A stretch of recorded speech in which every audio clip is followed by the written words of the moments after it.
It was a massive heart attack. He sort of, the paramedics said he sort of died twice in the ambulance, which was a lot of it was down to smoking and fast food, eating long hours at work. Yeah. Just really unhealthy lifestyle. The guy said there's 5% chance that he'll pull through the night. Yeah, he really struggled, and he would, I think, but he still didn't change his ways with the nutrition. He still struggled with that. So he did kick the habit of smoking eventually, but the diabetes, I don't think he ever really controlled that. No. The medication he was on for quite a lot of years. Quite horrific. We watched him take his last deep breath and then it was done. Eventually I had a blood test, and that's when I found out that I had diabetes.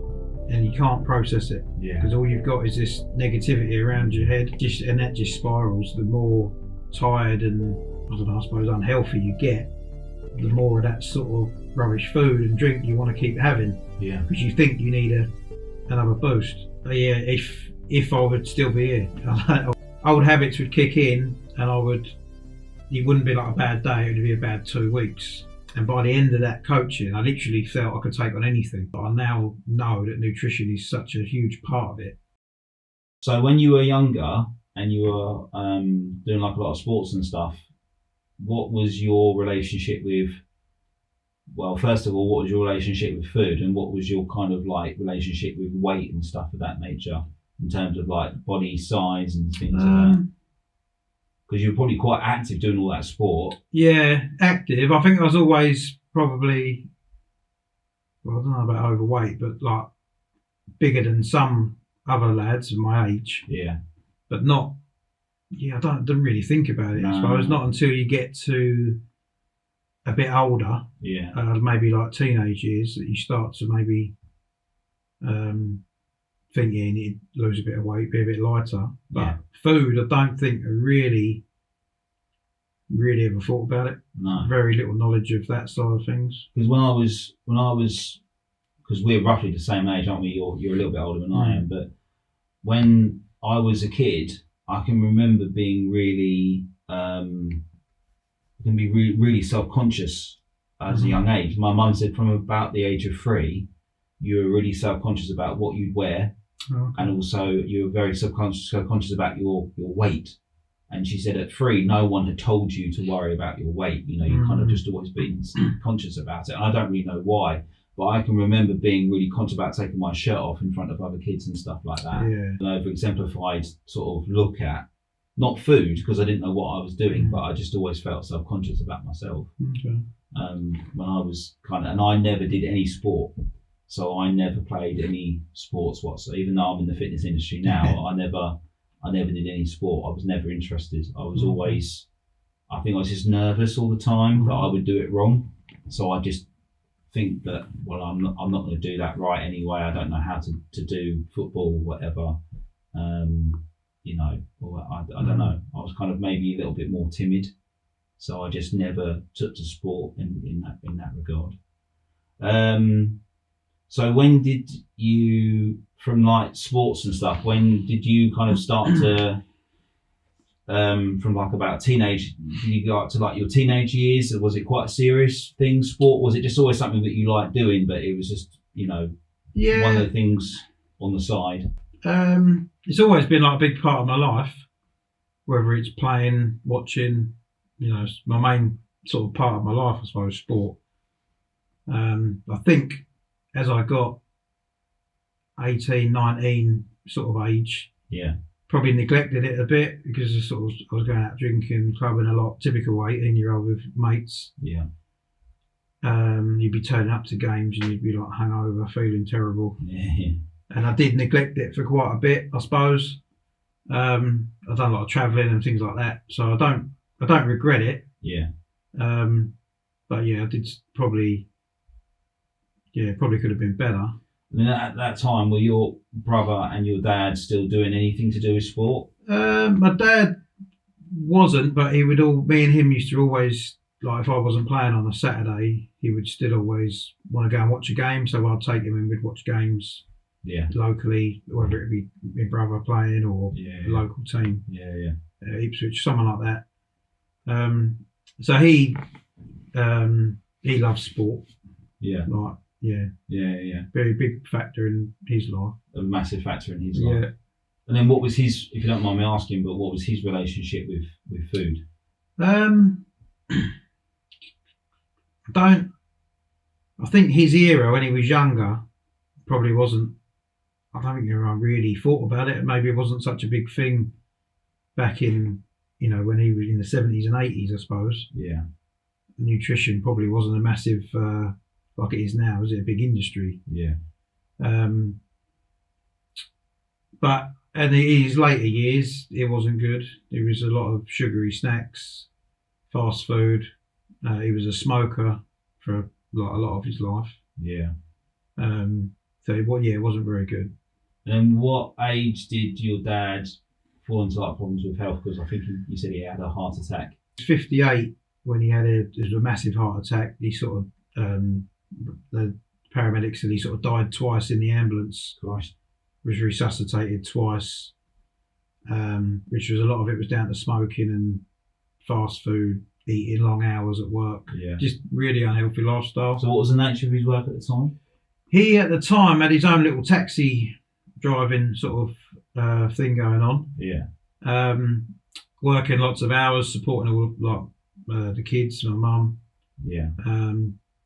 He just got really unhealthy habits. Yeah. The smoking was he smoked like pretty much all his life, I think. Yeah. That was a big thing. So he had his heart attack, mm-hmm. and then from there he was then diagnosed with diabetes. Yeah, around that time when he was getting all his tests when he was in hospital, they picked up that he had diabetes. Yeah. Type 2. Yeah. Which I think he was 58, 59. Yeah. So he had a triple bypass. So he was on life support for quite a long while. Wow. They gave him 5% chance on the night we went to the hospital, the heart attack. Christ. The guy said there's 5% chance that he'll pull through the night. Wow. And then days and weeks went on, and then one day we went in and he was just sitting upright in the chair, just like moaning, like, where you lot been? It's like unbelievable. Really? Yeah. And then eventually he had the triple bypass in London.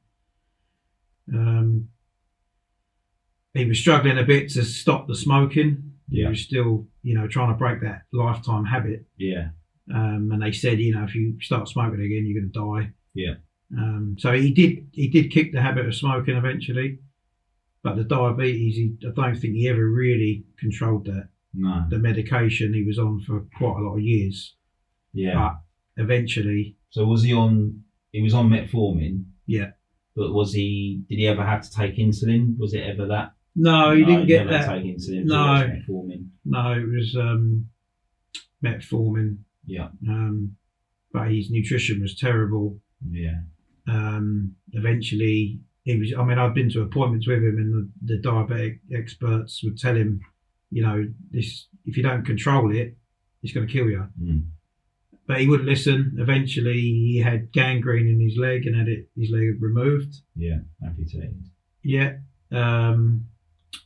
After that, I was there with him, and the consultant literally said, if you don't change your ways, you're going to have your other leg off pretty soon. Yeah. Still didn't change his ways. No. And that affected him mentally, as I imagine it would. Yeah. An active guy, having your leg amputated. What was it? So was he at your house? Was he at home when that had happened? Yes. If that makes sense. Yeah. So how was that? Was there a knock-on effect in terms of like not his behaviour, but was he down? How did it make him feel? Because to have your leg, I don't know. Like, obviously, I've never had a leg amputated before, but I guess if you lose your leg when you're 2, let's say, your memories of losing it is probably very distant, and you probably learn to live with it. But being a sort of a 50-odd, nearly 60-year-old man who's now lost his leg. Yeah, he was a bit older than that when the leg was amputated. Yeah. He was probably mid to late 60s at the time. Yeah. So it was just a build-up of not managing the diabetes after the heart attack, and eventually it caught up with him. Yeah. But I think mentally after that, obviously the physical pain I can imagine was horrendous for a long while. Then he was moved out of his home into a bungalow, which was more disabled friendly because he's gone into a wheelchair. So it's a big change, which I imagine messed him up a little bit psychologically. And he didn't cope too well with it. We was all there for him as much as we could be, but it was difficult. I would still go and take him out every Saturday. I'd still take him out in his wheelchair, take him to football or whatever. Yeah. Which was pretty much the only thing really he had to look forward to in his eyes. Yeah. So it goes back to sport again. Yeah. Yeah. Yeah. So it's been a massive part in yours and his life. It's a big part of the family, isn't it? Yeah. Yeah. Yeah. But he really struggled, and he would, I think. But he still didn't change his ways with the nutrition. He still struggled with that. Yeah. And eventually he got really ill. He went into a care home because he basically, every time he was at home on his own, he was falling over or he couldn't manage. Eventually they put him into a care home, which he really hated. He always had a thing about never going into a care home or hospital. Yeah. But he needed to. He needed professional care all the time. Yeah. And it was a really nice home. He was well looked after, and we could go and visit him all the time. He actually he didn't see it. It was the best thing for him. Yeah. Because he had round the clock care. But yeah, he still deteriorated as time went on. Yeah. Eventually, he was in and out of hospital at Colchester all the time, and eventually his main organs just started shutting down, really. And then we got a call. It was on a Sunday, actually, and I think my sister got the call and said, "Look, your dad's in a bad way. You all need to come. Yeah, we don't think he's going to be here longer." Yeah. So everyone's like, Jesus, it was. Although you sort of semi look back now and you think it was coming, you didn't think it was going to be that quick. Yeah. So we all drove down there. We all luckily were around, and we all got there within about half an hour. Yeah. And my mum as well. My mum and dad were separated at this point. Right. Okay. But she came, and they moved him into a side room, and the doctor said, "Look, this is the end, if you like." Yeah. Yeah. And my dad was with it, but he sort of wasn't with it, if you like. And he knew. I think he knew that he was dying. Yeah. But it was quite weird. Like, he almost waited until the last person, which I think was my brother or sister, who walked in the room. He almost waited till everyone got there. Yeah. And then he went. That bit of strength. Yeah. Yeah. It was like horrific. We watched him take his last deep breath, and then it was done. Yeah. But yeah, it's weird. I think he still knew he wanted to wait. Yeah. So they got there. Yeah. No, I fully can comprehend with that. When my godfather, he passed away, he was really lucky. He basically sat down in his chair, fell asleep, and had like a massive stroke. But if he was your dad being semi-conscious, if he's got anything there, and being a sportsman and being someone who's always like the win of the game or whatever, you kind of think that, did that person just hold on until the final? Yeah, that was the impression we all got. Yeah, yeah, yeah. So moving on from that, with your story, what was, because there's kind of a combination of things going on, because there's you start a business, you are then hit with COVID-19, you're then diagnosed with clinical depression, and at the same time you're also diagnosed with type 2 diabetes, which obviously has been a massive issue. In diabetes as a disease has been a massive issue in your family's life and your personal life and people who are close to you, such as your family members. So where did that kind of, like with the business, that was obviously a complete start-up from scratch with your business partner. Yeah. So what happened from the business to COVID-19? Like, starting that up and the stress of that, how did that unravel for you to get to the point where you basically end up going to seek advice? So me and my current business partner, we worked together, employed at a previous company. At that time, I was also expecting like my daughter. My wife was pregnant, which was a big stress as well. I hated where I was working. Yeah. And looking back now, and after speaking with the life coach that I work with, I was depressed then. Yeah. I just didn't know it. Summer was born, which was the best thing ever. Yeah. It does completely change your life, your freedom. Yeah. The big adaptation for that. And doing that with the startup of a new company. Yeah. And depression. Yeah. And being massively overweight and unfit. Yeah. Just spiraled out of control.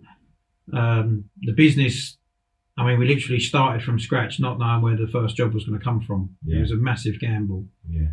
We had to get premises, vans, staff, huge outlays. But that went from strength to strength. We just grown and grown and grown. And that went amazingly well. Yeah. Hannah, my wife, had a lot of issues after the birth as well. Right. In terms of like healing process of the cesarean scar on that. Yeah. Took a long time, so that was all added stress for all of us.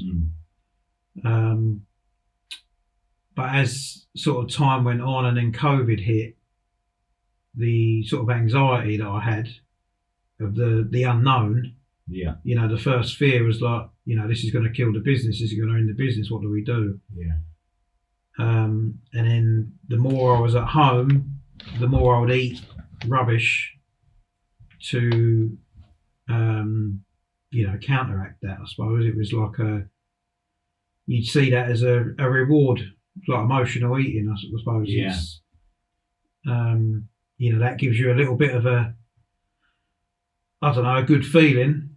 And then an hour or two later on, you start to feel crap again. So you'd eat or drink more rubbish, and it spirals. With the kind of stress of the business and the stress of a new child, and you're basically creating a new family and you're creating a new business at the same time.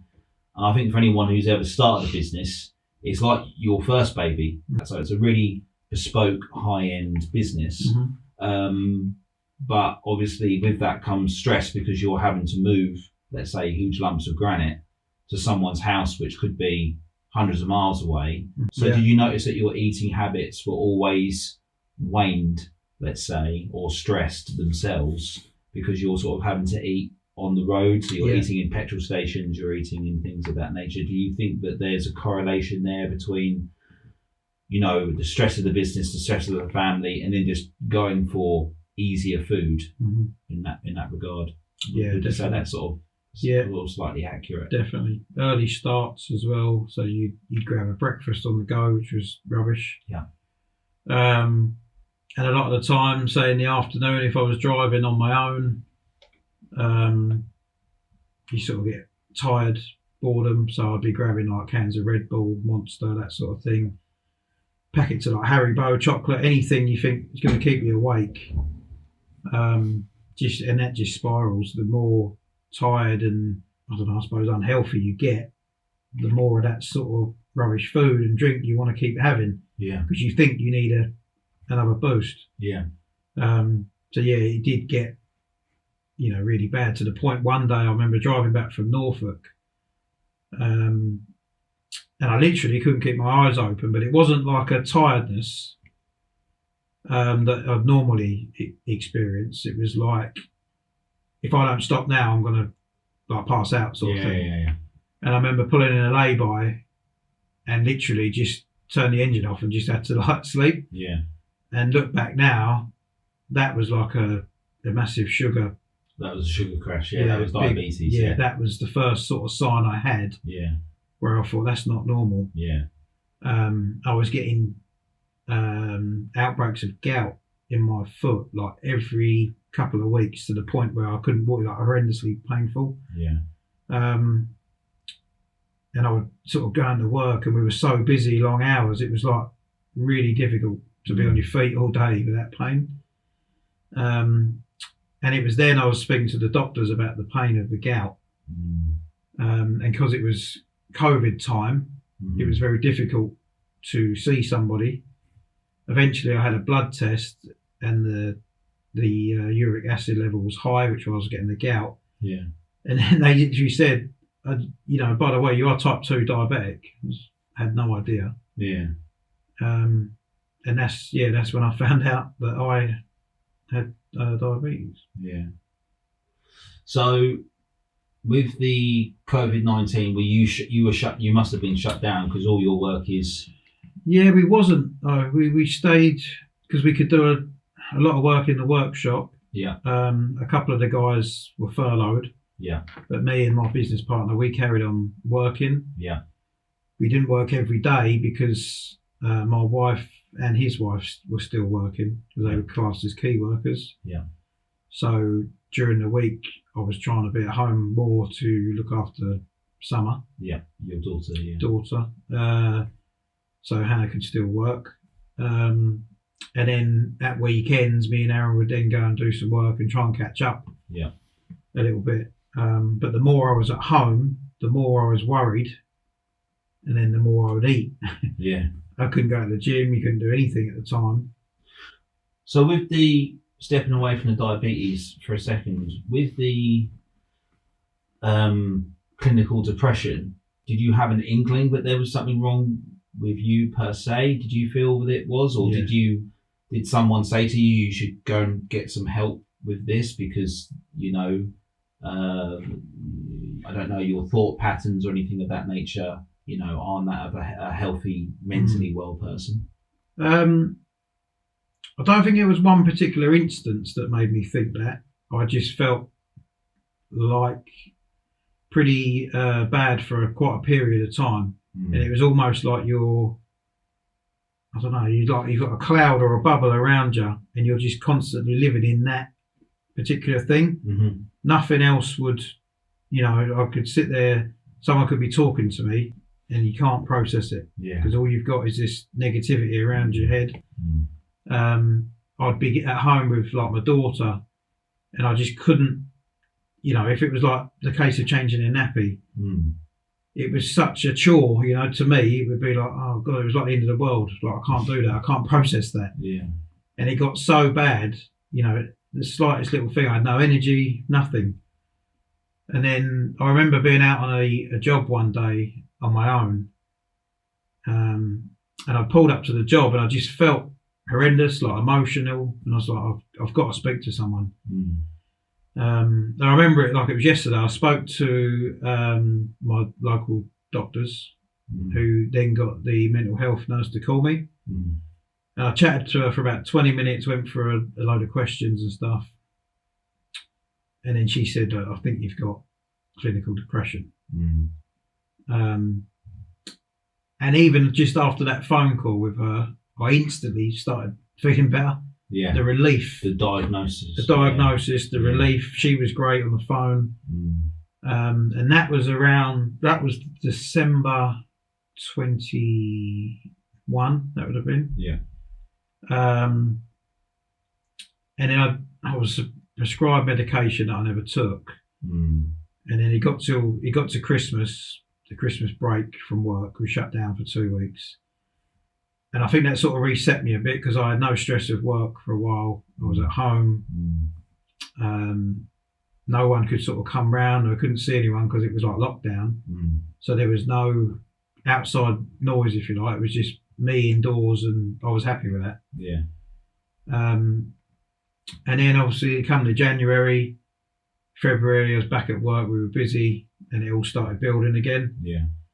And then coincidentally, it was in March with the cricket season approaching. I had a phone call from the guy who at the time was running a lot of the cricket side of things. Yeah. Who happened to be the life coach. Yeah. And he generally just phoned me to say, look, cricket season's coming up. We want you to be captain again. How you been? We meet up about this. And I just said, look, I can't do it. I've just been told I've got depression, diabetes. I said to add that onto my workload with, all my work and all that I've got to deal with. I can't do it. Yeah. And straight away he was like, no problem at all. Like, great. And then we got chatting about what he does. So then it led on to that. Yeah. The thought of then going to see him was completely life changing.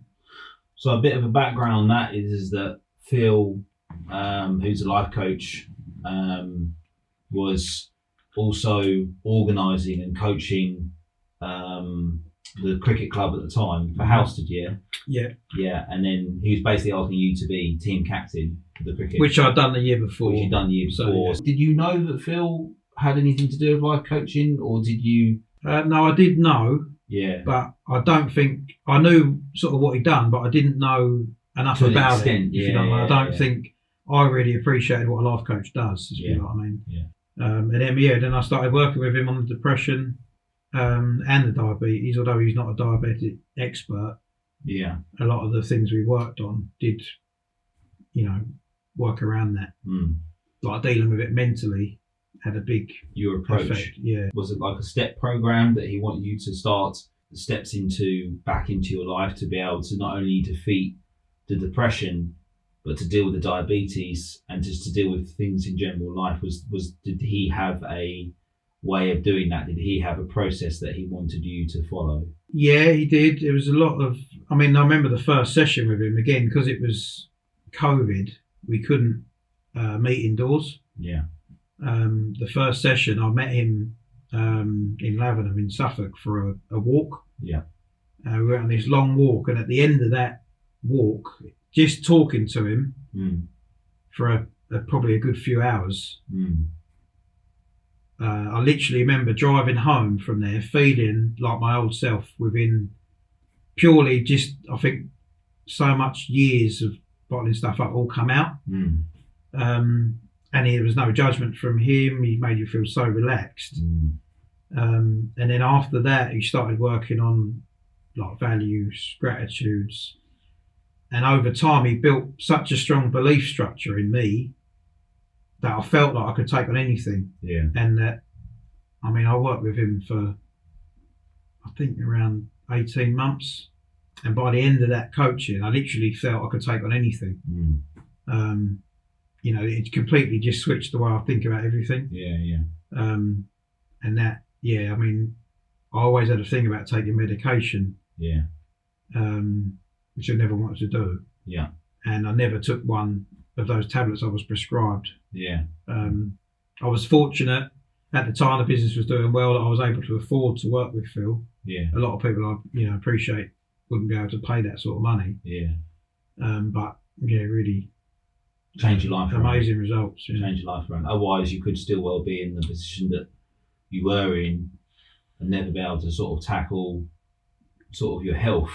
Yeah, if I would still be here, I would have been so bad. Yeah. I don't know what would have happened. Don't know what would have happened. No, after that, no. Did weight and diet ever come up in the conversation in terms of like, I've always eaten this way, I've always been this way, now I'm diabetic, I'm trying to lose weight, because you lost quite a significant amount of weight on your own, didn't you? Yeah. So was that where was the correlation between you and Phil sort of thinking perhaps we need to get someone else to help with this kind of journey? Yeah, so when I was told I had the diabetes, I look back now and I almost see it as a positive because it really kicked me into life. Yeah. And then literally as soon as I told that, because I had that history with my dad, and I used to always be nagging my dad about don't eat this, don't eat that, with no knowledge of it myself at the time. When I was told that, I was like, there's no way I'm going to be like my dad was. Yeah.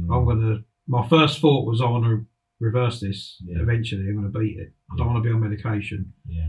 I had to go on the metformin to start with because my blood sugars were so high. But I literally almost crash dieted from that day. And at the time when I was told, I was 19.5 stone. For my height is like horrendous. I lost 3 stone really quickly, but not in a healthy way. It was crash dieting, loads of exercise, which was leading to lots of injuries because I was so heavy. I still thought in my head I could go and run or play football or whatever. But I couldn't. So I crash dieted a lot, and then when I started working with Phil, I needed to kick on the extra level. Phil's obviously not a diabetic or a nutritional expert, although he's got a strong knowledge of it. He started looking into things, researching things, and he came back. He said, as soon as I read that type 2 can be reversed, he said, I've just decided that we're reversing it. There's no what ifs, we're going to reverse it. And then he said, if I have to go to the moon and back to find a diabetic expert, I'll do that for you. And then that was how I got on to meeting you. Well, I wasn't really an expert. So Phil texted me, and he was basically like, got this guy called Andy, and he's diabetic. And he's sort of struggling with his weight, and he's struggling with his nutrition, and he gave me a long sort of history. And I think you can remember there was just constant phone calls from Phil at one time, just constant, probably 2 or 3 phone calls, and he was very concerned about you, which was, he's going above and beyond, the call of duty, isn't he? Really, because he didn't have to do that. I don't know how many life coaches would go that far. No. Possibly, I don't know. I mean, I'm sure he does that for all his clients, but I think also you're a young man at the time. He's seen you from a young boy growing up in the cricket club. He's always been a big part of cricket as well. He's been a top performing cricketer to his, to tip the hat to him. So, he did really go, very, very far, and he really wanted to make sure that I was clear in the picture of what my role was going to be. And I kind of thought, well, I don't really know. I don't really know who this guy is, and I don't really know what he wants. Do you know what I mean? So I think we just booked in one meeting, hadn't we? We sat down, and I think from what I can remember, I had just given you a bit of advice about dieting and stuff. And then I think the second part of that meeting, we then went down and had a PT session, didn't we? I think we did like a very, very brief PT session, just of basic exercises. Because you were literally at that time, like, what is a squat? What is a blah, blah, blah. And it was sort of like, I felt personally, I sort of thought this guy's absolutely fucked. Because I sort of thought, you don't know enough about nutrition and you don't know anything about exercise. But I thought, I'm not going to sit here and try and sell you a program or a package because I don't really know because you've been passed along to me. I didn't really know what you wanted. But it was actually you who got back in contact with me very quickly, probably that same evening after you'd left, and said, look, I'd like to buy a package of things and go through the nutrition and go through workouts as well and things like that. And that's how our relationship started, is more, again, probably going back to 2 things in my mind, is the commitment to something which comes from sport and also the business. Because when you commit to things, like I've worked with hundreds of people, and you're the only person really I'd say who commits 110% to what you do. And that's why I think your success with the reversing the diabetes has been. I don't think it makes a difference about the expert. I think it's about the person who commits as well. And I think if I were to say that I'd like someone to meet me 50% of the way, you'd meet me 90% and I'd only do the 10%. In fact, most of the time I felt like I was letting you down throughout our entire journey, because diabetes for me was a completely new thing that I was kind of learning along the way. So what was your feeling between Phil sort of suggesting that to come and work with me? What did you want from that? At the time, so the NHS. I mean, to this day, I still haven't had a meeting with anyone to do with diabetes or a nutritionist, which they did say I would get a phone call from. Yeah. And I mean, it was difficult because of COVID at the time. There wasn't, the resources. No. So at the time, I was struggling. I'd done a bit of research, couldn't really find anyone who sort of specialised in it. So obviously chatting to Phil, I said, look, I just want some basic help. I've got a little bit of knowledge because I've done a bit of research. Obviously, I'd seen what my dad went through. But I said, I want some expert knowledge, nutrition done to a T, basic to start with, what I can and can't eat being diabetic. And then obviously when he put me in touch with you, the fact that you was also a PT as well, I thought, well, this could work well because I've got the best of both worlds. And after our first sort of session, which was obviously you can't give me all that information in like an hour or whatever it was, it just went from there. And then I've just built up such a strong knowledge now over that time. It's took me a long time to adapt and everything. But the knowledge I got from you on the foods, what I thought were good for me, turned out to be so bad. I always remember, like, I'd send me a typical day, and you were like, what the fuck? It's like, you're diabetic. And I'm like, yeah, but it says like low calories. Like that. And then it was a massive change, and it still is. I'm still adapting to it now. But just that peace of mind. Obviously, I had Phil in one corner and you in the other. To deal with the depression and the diabetes. I thought, well, this is it now. I've got the people. It's all about me committing to it.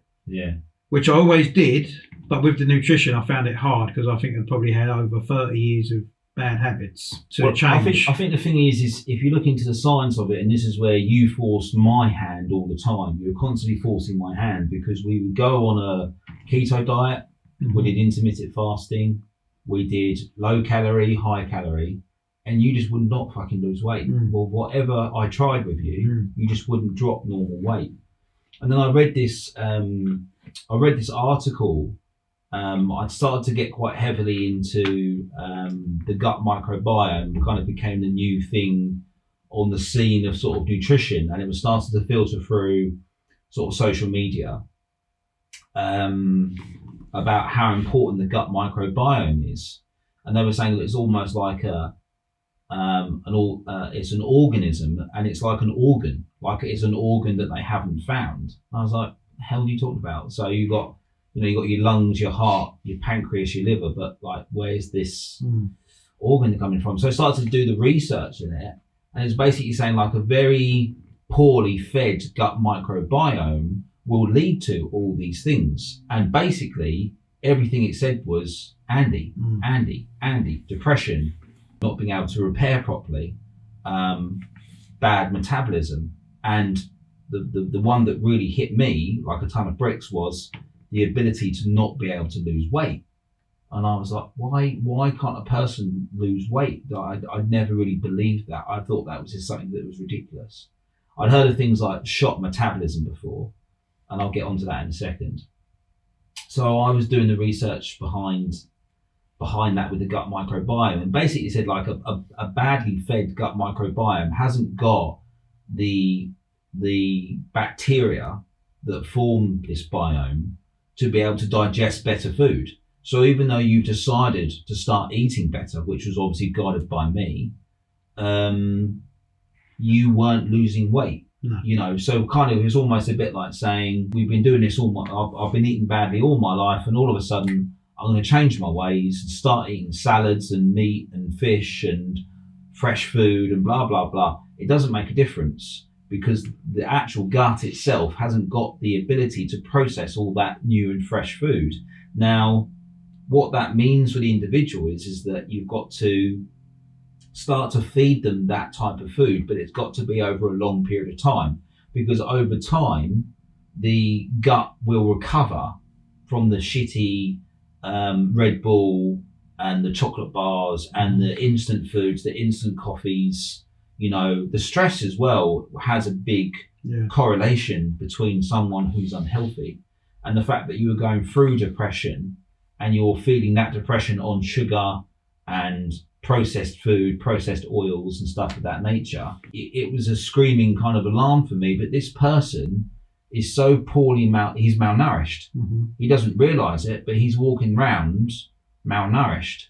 And I think that's the thing, is like, when you think of malnourishment, you think of people who are really, really thin and got no muscle tissue and they look dreadful. But actually you can be obese and really the opposite way of that and still be completely malnourished, because you're not getting any of the rich vitamins, minerals and trace elements in normal food, because you've just cut all that out and just replaced it with easier, quicker, you know, refined processed foods. So that's kind of what I came to you with, because we were still struggling. I think there was one point where I think you were about 110, 111 kilos. Yeah, it was January this year. Yeah, and after Christmas, we were struggling with the weight. We just couldn't get on, and I basically had to sort of turn and say to you, "I'm really sorry, mate," because I think sometimes with nutrition, especially when you're figuring things out yourself as a coach, it feels a bit like you're pulling another rabbit from the hat and saying, oh yeah, by the way, there's this to consider as well. There's this to consider. There's this to consider. So for example, your gut microbiome is something that you've got to consider. The fact that you had been crash dieting as well for a long period of time, yo-yo dieting, you've been to like Slimming World and stuff like that. So you've been to like these courses, lost weight, put weight back on. Well, again, your metabolism doesn't recover well from those things. It's basically what we call a shock metabolism. So when you pummel the body so much, the metabolism doesn't know whether it's left, right, or Tuesday. It doesn't know what's going on. So I think that was a big part of it. I think the two big problems for you was not only the diabetes, but I think the two biggest problems were the fact that you were completely malnourished, and I think your metabolism had taken such a hit from the crash dieting. And I mean, to lose 3 stone is a huge thing. Now, if you lost 3 stone over a year and a half to 2 years, that person's lost weight over time.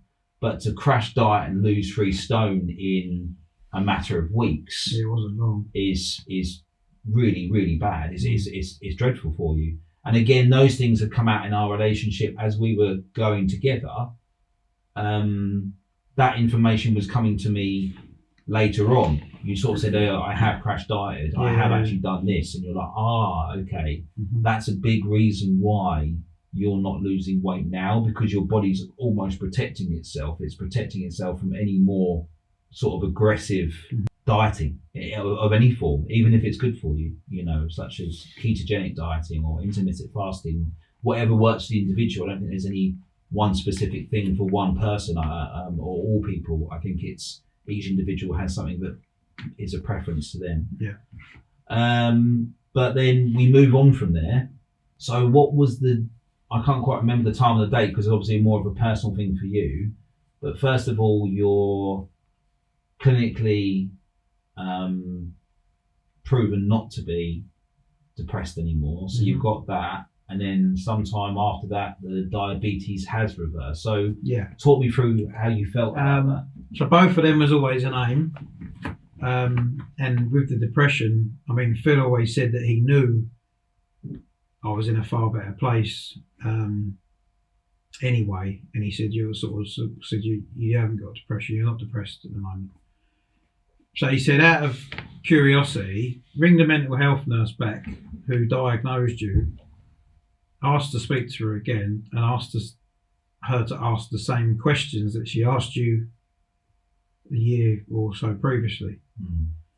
So I done that, went through all the questions, and the scores, I can't remember exactly. I mean, she was blown away by it. And she was like, how have you done that? And I said, I've never took one of the tablets you prescribed me. So I was chatting, and she was amazed. She was over the moon, so happy. She's like, the results are like amazing on this. I mean, it's only like a survey questionnaire, but that's what they sort of start with. And she said, "Oh, it's incredible." I phoned Phil back at the time with the scores, and he was like over the moon, really happy. I carried on working with him anyway because he was helping with other parts of my life, like business as well, and he was keeping me, accountable. And then eventually that led to the same. I had some blood tests at the same surgery, and they come back, and my blood levels are dropped right down to pre-diabetic levels. So she said, "Yeah, you've reversed it." So I came off. I said, I want to come off the medication. I want to take it, and I was only on a lower dose. So she spoke to the doctor. He wasn't quite so keen. He kind of wanted to keep me on it, but she said, "No, I think we can do." She knew I was working with you. She said, "I think we can try it." So I said, "Yeah, I'm not going to do it." So I haven't taken any metformin for 18 months. I still have every 6 months like checkups. Yeah. And so to this day, I've managed it all through nutrition and through diet. Up to now, 18 months. So I have reversed it, and carried on. It's my crowning moment. One of my crowning moments in my career, for me, because I had never, other than one other person, I'd never really reversed the diabetes, and yours was aggressive diabetes. It wasn't just like a play in the park where you're like, look, your blood sugar's too high, change your diet, and it will go down again. Yours was a much, much, much bigger thing. You've got huge amounts of stress, and with stress itself, stress causes muscle tissue to break down, which is called glyconeogenesis, and that muscle tissue turns back into glycogen, or sugar, simple sugars, and that then whacks up your diabetes. And we've had that before, haven't we, in readings where you've gone and you've been like, what the hell? I'm on a really good diet, but my blood sugar's a little bit too high. What's going on? And you're like, look at your life, mate. Like, you're got a lot on at the moment. Work is sort of hitting you from all ends, and all of a sudden stress levels go up, and it's your coping mechanisms, which again kind of goes back to Phil, doesn't it? Because Phil's kind of reteaching you coping mechanisms, at their basic level, to manage stress and also be able to deal with that and be able to do something with it as well. So you've got that, you've got the clinical depression, you've got the sort of the diabetes, and you've got, as most people do, I'm sure, with type 2 diabetes, because it's like a lifestyle disease, but are formulated around bad habits. It's hard to get out of, because those habits haven't just come in a week. Those habits have been built for many, many years, if not decades. And so you're always starting with diabetes, I feel, from a very, very dark place. Your nutrition's poor. Obviously, your understanding of nutrition is going to be poor, and that's not necessarily an attack on the individual, because I think that the way that processed food and alcohol and everything is marketed to us today is the worst it's ever been. It's so easy just to give in and say, bugger it, I'm going to just have that. It's much quicker. I haven't got to worry about the time. It's cooked for me. I literally am on the go anyway. I haven't got time to sit and rest and make food for myself. So the fact that you did reverse the clinical depression and reverse the diabetes is a crowning achievement for me as well. It was something where I kind of started to say to people, I've reversed someone's diabetes. I'm not just a personal trainer. I'm not just a sports therapist. I'm someone who can actually help with their nutrition. And so it was a big, big opener for me, because I was like, bloody hell, like it's a disease. And myself and this guy, which is obviously you, have knocked it kind of out the park. But not only that, we've continued to progress, which kind of brings us onto this sort of second part of this, which isn't just the fact it's diabetes, it's the weight loss as well. So even though you reversed the diabetes, you were still overweight, weren't you? I mean, you're still like heavily overweight. Yeah. What was it for you that wanted you to be able to lose weight, obviously for health benefits, but was there more behind it? Did it, because it frustrated you, didn't it? It frustrated me, but I think it was very frustrating for you once you started to apply the information that I was giving you in how to lose weight, and we were doing it together, and we were sitting down writing out diet plans and things like that, but it wasn't always shifting. What was the frustration behind that? And then also, what do you think were the key elements that did help that kind of shift of weight and things of that nature? Some of it was me, like, as you know, I'd have all the advice, the nutrition plans, everything from you, but sometimes I would go off the rails. I'd have a binge, or I'd go on holiday, I'd have Christmas, and old habits would kick in, and it wouldn't be like a bad day, it would be a bad 2 weeks. And then obviously I'd always go to the gym, I'd still do that. And I think that took quite a long while for me to kind of think in my head, well, you know, I've had Phil, I've got Chris, but I need to do it myself. It's me who's got to, implement this as a lifestyle. It's no good having a good week and then a bad 2 weeks, because I'm not going to see the results. It took a long time for me to, stay on the straight and narrow, I suppose.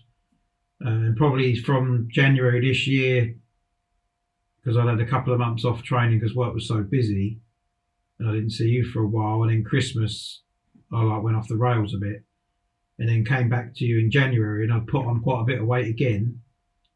You sort of give me a stern talking to, and I think this year I've been really consistent. So we're now in October, so it's probably the best run I've had. Massive, yeah. And now it's become like a lifestyle. You know, if I go out for a meal or something now, it's just natural that I'll make a better choice, or the next day I'll be fine again, I'll be back on it. I now know that nutrition is so, I can train and go to the gym, exercise, do as much as you want, but I now know that nutrition is such a huge part of it. Yeah, it's the main part. And now I'm focusing on that consistently. Yeah. And obviously we started seeing results more recently. I mean, you were slowly but surely coming down. Yeah. It was very, very, very slow. Yeah. And then I had come across the beef diet. Beef has got a lot of minerals in it, and it's got a lot of vitamins in it and stuff like that. And, if you supplement with a good multivitamin, and you have a small amount of sort of salad or vegetables, during the day, and you make sure that you're having, because we had to sit down and work out how much you're actually going to eat, which is actually quite a lot of beef. It was. And I think because you're having such a high fat and high protein diet, that really knocked the scales right down, didn't it? I think we must have got over a 2 kilo result on that first one. Yeah. Then we went back onto dietary planning. And then for me personally, I started to reformulate how I was going to go ahead with you. So with those 2 weeks of the beef diet, I didn't really have to worry about, well, I'm worried, but I didn't have to be concerned about giving you anything further, because you were going to follow that diet for 2 weeks. Yeah. And that gave me the idea then to restructure your diet through the amount of a said person. So let's say, because you've gone from 111 kilos, and you're, what are you, 5'9", 5 foot? No, 7, I think. 5'7". So 5'7", going up from 111 kilos, which is a large amount of weight. So yesterday we weighed you, and you were 99.9, and that is a vast quantity of fat. I think we figured it out to be 8 kilos. You'd lost 8 kilos of fat. I then decided to manipulate your diet around a 99 kilo man. So if you're 101 kilos, I was going to build a dietary plan around the 99 kilo man, which basically means that you're looking over the period of weeks to drop down from 101 down to 99 over a slower period of time. Yeah. But the diet should eventually, that plan that I've written for you should match that, if that makes sense. And that's kind of where we've been going. So we've done sort of two beef diets, and they have worked really well. And then so I think that gave you encouragement to do it yourself. Yeah. In this whole journey with you, everything's been a massive corner for me personally as a coach. You know, it's allowed me to be able to guide other people. So you're like, you know, you're the first frontier, you know, you're like the person who's, without knowing it, you're pushing me over and over and over again to keep leveling up. Because you just kept presenting so many problems. Yeah, you kept presenting so many issues. I was like, bloody hell, you know. But like you say, it's the mentality. It's the mentality behind addressing yourself first and getting your mindset in the right position. That was probably the hardest bit. Yeah, I think it is for everyone. And I think some of that is sometimes because perhaps the pain of diabetes or the pain of potential heart attack. I mean, you've had, you know, not only have you lost a parent, but your parent went through a lot of discomfort and a lot of pain, unfortunately, before they passed away because of their health, because of their habits and things of that nature. And so I think the pain is very great for you. Or look at it and say it's been quite hard for you in terms of from personal history with your family, and then also addressing it yourself and having to go through that entire thing. But like I say, you've definitely been a client. If I hadn't have met you, I would nowhere be near as good as I am as a coach.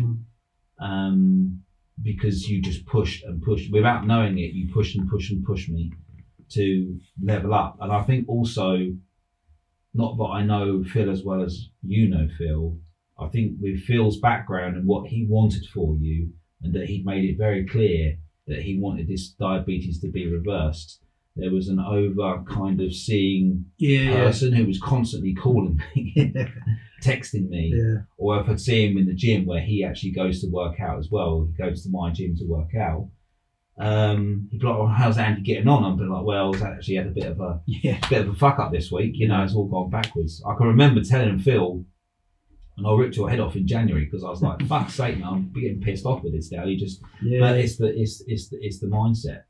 Would you say that your mindset is different now to what it was like 3 years ago when you had COVID? Yeah, hugely. I'm probably in the last, probably the best I've been, if you like, from what I can remember. Yeah.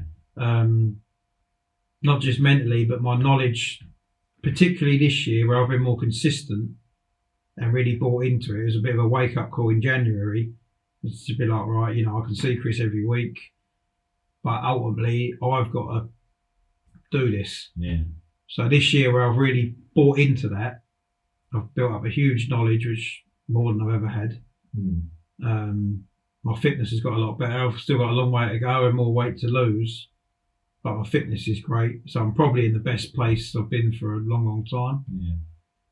Physically and mentally. Yeah. You know, you couldn't even run 500 meters. No, especially not. I mean, like a better pace as well. Yeah, much better pace. For me.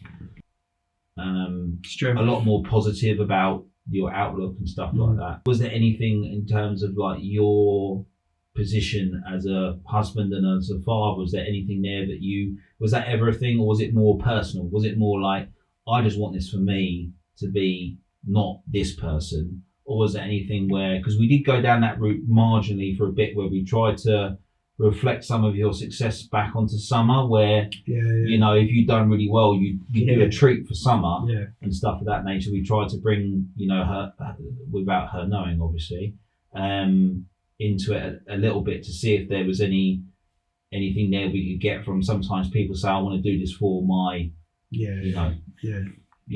family member, friends, you know, whatever, business. Sometimes people just say, I want to, you know, what's wrong with wanting to stay fit and well and healthy for a business that you run and you own, even if you don't own it, but you're managing it for someone else or you're working for it. If it requires you to be fit and healthy, which in my opinion, anything, you can attach it to anything and everything. Like, you know, you want to be healthy enough to be able to enjoy the money that you earn later on in life. You don't want to get to the later stages of life and be like, well, I'm fucked now and I've got all this money, but I'm spending it all on my health and my well-being and my wealth, you know, everything of that. You're sort of saying, well, I'm keeping fit and well, so when I get older, I've got more of a opportunity to be better, so that I can enjoy, you know, the fruits of my labour, sort of thing. This I don't want to be labelled as this person as diabetic and a bit of both, really. I mean, there's always things like now, for example, I'll get home from work, and if I've had a hard, long day or whatever, I can still take summer out. You know, you can play, run around, football. I've got more energy to do that, which I want to do. Obviously, I don't want to see you do. I want to, Daddy can't do this. Daddy don't want to do that. So that's a huge positive. And also, I think as I get older, you start to think, like, well, for me to carry on doing the job I do, the business, cricket, anything, gym, you want to carry on doing that. And I think it becomes a bit of a wake-up call as you get older, that where you need to start looking after yourself properly to be able to do that till you get older. Like you say, you don't want to get to 50 and you're knackered, you can't do anything. So I'm kind of thinking now, probably later than I would have liked to have, but now I'm thinking ahead, like, you know, I want to keep losing weight, I want to stay healthy, my nutrition is going to be spot on, I don't want to have any diabetic issues. To wrap this up, what would you say to like other people who've got, you know, the diabetes or the mindset to be able to either tackle their diabetes, reverse their diabetes? If there's someone who perhaps is eating poorly, and the correlation between them feeling depressed and the correlation between a metabolic disease such as diabetes, is there any like advice or anything that you would give to anybody who'd be like, you know, go and seek advice or whatever? What would your opinion be? That would be it, I think. You know, it's very easy to go to the doctor. The first thing they'll do is give you medication because it's their option, isn't it? It's the cheapest option. But for me, it was always, I've got to find someone, I've got to speak to someone who knows about it, because I don't want to do that. So I would always look at, I mean, there's a lot of things out there, YouTube now, and there's like videos that you make, things like that. There's a lot of information out there now without actually seeing somebody. But I would always just find an expert, because they're going to know more than you. They're going to know more than your doctor about diabetes, probably. That's what I would do. And I think for me, you've got to buy into it. You've got to commit to it. You can't do it half-heartedly, which is what I have done. And it's only this last year I've really committed to it, and you can see and feel the results are a lot better. But it does take time, but just commitment. I think you're right. It is commitment, and I think it always is that in anything that you do. Where you were saying that, you know, yes, it does take time, but if you commit to it, the benefits are that you can continue working, because you work long hours, but you should work a lot of laborious hours because you do a lot of labour within your work, don't you? It's not as if you're sitting behind a desk. You're actually physically cutting these massive, great big slabs of stone. You're running a team of men. If you don't have that wellness from your side, if you're not coming into your business with, you know, whenever I attack things in my business, I don't have to worry about my physical ability. I don't have to worry about it. I don't have to worry about if I have to be all in all places at once. I've got the energy to do that because I feed myself well, and I look after myself in terms of my physical ability. And I think you do too. And I think that's one massive benefit that people don't always see.